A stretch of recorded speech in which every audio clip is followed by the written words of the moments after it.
ને બીજી વાર પણ મળ્યા હતા સાહેબને, તે પણ યાદ છે કે બીજી વાર પણ અમે મળ્યા હતા સાહેબ સાથે. આપણા વિસ્તારના બાળકોના ફૂડ બિલની પણ અમે ચર્ચા કરી હતી કે આશ્રમ શાળામાં ભણતા બાળકોને ફૂડ બિલમાં 2100 રૂપિયા મળે છે, પર ડેના 70 રૂપિયા મળે છે.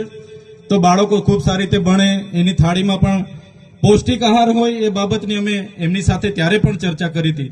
ખોટા જાતિના પ્રમાણપત્ર જે બીજા જ્ઞાતિના લોકોને આપવામાં આવે છે, અમે તે દિવસે મંત્રી સાહેબને સાથે બેસીને એની પણ પરામર્શ કર્યો હતો કે સાહેબ આમાં વિશ્લેષણ સમિતિ આગળ તપાસ કરતી નથી. હવે તમે છો, તમારા પર અમે અપેક્ષા લઈને બેઠા છે. તમારે એ ખોટા જાતિના પ્રમાણપત્ર લઈને જે પણ લોકો જે પણ કક્ષાએ હશે, નોકરીમાં હશે કે શિક્ષણમાં હશે, એવા લોકોને આપણે વિશ્લેષણ કમિટી દ્વારા શોધવા પડશે અને એ જે એમને જાહેર કરવા પડશે. એ પણ અમારી વાત હતી.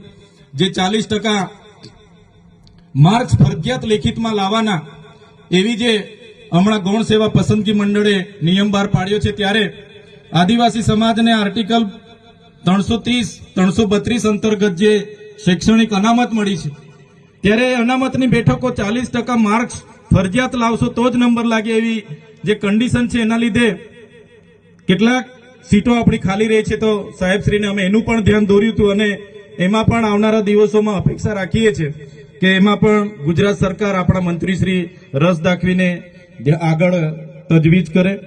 માન્ય મંત્રી સાહેબો, તમે બેઠા છો, સાંસદ સાહેબ પણ છે. સાહેબ, આટલો મોટો મારા વિસ્તારમાં કાર્યક્રમ છે, કલેક્ટર સાહેબ, પ્રાંત સાહેબ અને પ્રયોજનાજી, શર્માજી, હું અહીંનો ધારાસભ્ય છું ભાઈ. મને કેમ કોઈ ફોન બી નહીં કર્યો, પત્રિકા નહીં, જાણ નહીં? ખુલાસો કરો. હું ધારાસભ્ય છું ભાઈ. આ મારું અપમાન નથી, મારી જનતાનું અપમાન છે. આ મારું અપમાન નથી. મને કોઈ કાર્યક્રમનો મોહતાજ નથી. મને પત્રિકામાં નામ આવે, મારી તકતીમાં નામ આવે તો જ ચૈતર વસાવા આવે એવું નથી. ચૈતર વસાવા નામ માટે હું નથી આવતો. મારા જનતાને, મારા સરપંચે કીધું કે આટલો મોટો કાર્યક્રમ છે શિક્ષણનો, સાહેબ તમારે આવવું પડશે, એટલે મેં આવ્યો છું. અને કલેક્ટર સાહેબ, તમારી જવાબદારી છે, તમે વહીવટ છો, તમે મને ફોન કરીને જણાવો ને કાર્યક્રમ છે. મંત્રી સાહેબ ગાંધીનગરથી આવે છે, કઈ તકલીફ છે અમારાથી તમને? પ્રાયોજનાજી, શર્માજી, તકલીફ है आपको? તો કેમ ભાઈ તમે અમને જાણ નથી કરતા? કેમ આમંત્રણ નથી આપતા? તમારું વહીવટી તંત્ર હું ધંધા કરે છે ને બધું ખબર છે. હમણાં મોદી સાહેબ આવ્યા હતા, ખર્ચો થાય ભાઈ, 8-10 કરોડ રૂપિયાનો ખર્ચો થાય. તમે દેવ મોગરામાં ડેકોરેશન માટે કલેક્ટર સાહેબ 16 કરોડ રૂપિયાનો અમારા આદિજાતિ બજેટમાં ખર્ચો પાડ્યો છે. તમે ત્યાં મોદી સાહેબના મંડપના સ્ટેજ માટે 15 કરોડના ખર્ચા કર્યા છે. ટોયલેટ, મોબાઈલ ટોયલેટ માટે 2,40,000 નો, 2 કરોડ ને 40 લાખના તમે ખર્ચા પાડ્યા છે. નાસ્તા માટે 2 કરોડ ખર્ચા પાડ્યા છે.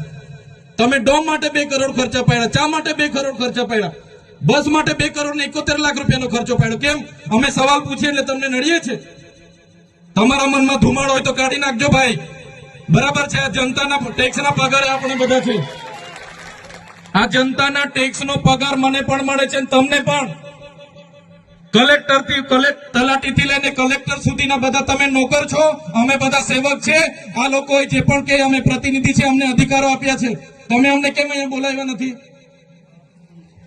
ના સાહેબ, અમારે વિદ્યાર્થીઓ અમે કેવું પડે છે. અમને કઈ, તમે દર વખતે ચિકદામાં કીધું, દર વખતે આ જ પ્રશ્ન ઉભો કરો છો, દર વખતે આ જ પ્રશ્ન ઉભો કરો છો. ઓ ભાઈ, ધારાસભ્ય છું, લોકોએ મને ચૂંટ્યા છે, મને આમંત્રણ જોઈએ ભાઈ. આ કોઈના પૈસાથી આ બિલ્ડિંગ નથી બની, તમારા ઘરના પૈસાથી બની છે. અરે વિષય પર તો મને આમંત્રણ કેમ નથી આપ્યું? મને જાણ કોઈ એક ફોન કેમ નથી કર્યો? કેમ ભાઈ? અમે ધારાસભ્ય ચૂંટાયેલા છે, લોકોએ અમને અધિકાર આપ્યા છે, અમારો અવાજ તમે દબાવવાની વાત કરો છો. અમને કેમ નથી આમંત્રણ આપી? તમે તમારે આમંત્રણ આપવું જોઈએ ને અમને. ઓ ભાઈ, બંધ કરી દે વાળો, મારા અધિકાર છે ભાઈ. તમે એમાં આવો, બંધ કરી દે એટલે, બંધ કરી દે એટલે આમંત્રણ કેમ નથી આવ્યું? બંધ કરી દે એટલે, બંધ કરી દે એટલે, બંધ કરી દો એટલે આમંત્રણ આપવું જોઈએ ને તમારે. અમને તમે આમંત્રણ કેમ નથી આપ્યું ભાઈ? અમે ચૂંટાયેલા ધારાસભ્ય છે, અમને એક ફોન કોઈનો આવ્યો નથી. કલેક્ટર સાહેબની જવાબદારી છે. આ કોઈના કમલમના પૈસાથી બિલ્ડિંગ નથી બની ભાઈ. કોઈ તો પછી પણ સાહેબ અમે તમારી રિસ્પેક્ટ કરીએ છીએ સાહેબ, ને દરેક સરકારના કાર્યક્રમમાં હું હાજર રહું છું.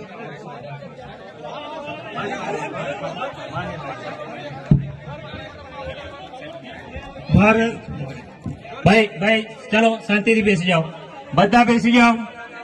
એ ભાઈ બધા બેસી જાઓ, બધા બેસી જાઓ. ચાલો શાંતિથી બેસી જાઓ ભાઈ, આગળ નહીં, બેસી જાઓ શાંતિથી. ઓય ભાઈ એ